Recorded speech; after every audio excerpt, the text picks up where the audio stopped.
অতীতে নির্বাচনে কোটি টাকার বিনিময়ে মনোনয়ন বাণিজ্য, পক্ষপাতদুষ্ট ব্যক্তিদের দিয়ে নির্বাচন পর্যবেক্ষণ সহ বিভিন্ন অনিয়ম ছিল।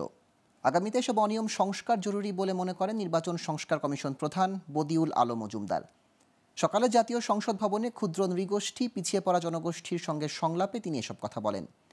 তিনি বলেন, দ্বিকক্ষ বিশিষ্ট সংসদ, নতুন ভোটার তালিকা, নারীর সংরক্ষিত আসনে ঘূর্ণায়মান পদ্ধতি, নির্বাচন প্রভাবমুক্ত রাখা সহ বেশ কিছু বিষয়ে ক্ষুদ্র নৃগোষ্ঠী ও পিছিয়ে পড়া জনগোষ্ঠীর প্রতিনিধিদের মতামত চাওয়া হয়েছে।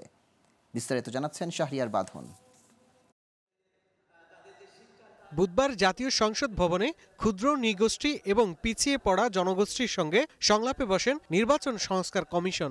কারো অধিকার আপনি খর্ব করতে পারবেন না। এটা আপনি শিক্ষিত লোককে চয়েস করবেন, এটা আপনি ভোট দেওয়ার সময় ঠিক করবেন। এটা কিন্তু ক্যান্ডিডেট হতে বাধা দিতে পারবেন না কাউকে। এই সাম্প্রতিককালে 3টা ইলেকশন আমাদের দেশকে আসলে ওই পর্যায়ে নিয়ে গেছে। সংরক্ষিত নারী আসনের মতো সংরক্ষিত আদিবাসী নারী আসন রাখা, নির্বাচনের আগে সংখ্যালঘুদের উপর হামলা বন্ধ এবং এলাকা ভিত্তিক নিরাপত্তা নিশ্চিত সহ বিভিন্ন বিষয়ে নির্বাচন সংস্কার কমিশনের কাছে সুপারিশ করেন অতিথিরা। রাষ্ট্রপতি এবং প্রধানমন্ত্রীর মধ্যে একটা ক্ষমতার ভারসাম্য থাকা উচিত, এটা খুবই গুরুত্বপূর্ণ। তারা কথা দিয়েও এটা কখনোই তারা পাশ করেনি। বারবার আমাদেরকে ওই যে দেখানো হয়েছে, মূলা দেখানো হয়েছে। ভোটারদের নিরাপত্তার জন্য ভোট যেদিন হবে তার এক রাত আগে পরিবেশটা আরেক ধরনের হয়। এই বিষয়গুলো আমার মনে হয় যে খুব গুরুত্বপূর্ণ। নির্বাচন সংস্কার কমিশন প্রধান ডক্টর বদিউল আলম মজুমদার বলেন, বিগত দিনে নির্বাচনে কোটি কোটি টাকার বিনিময়ে মনোনয়ন বাণিজ্য হয়েছে। এছাড়া পক্ষপাত দুষ্ট ব্যক্তিদের দিয়ে নির্বাচন পর্যবেক্ষণ সহ বিভিন্ন অনিয়ম ছিল। এসব বন্ধ করতে সব ধরনের পদক্ষেপ নিয়েছে অন্তর্বর্তী সরকার।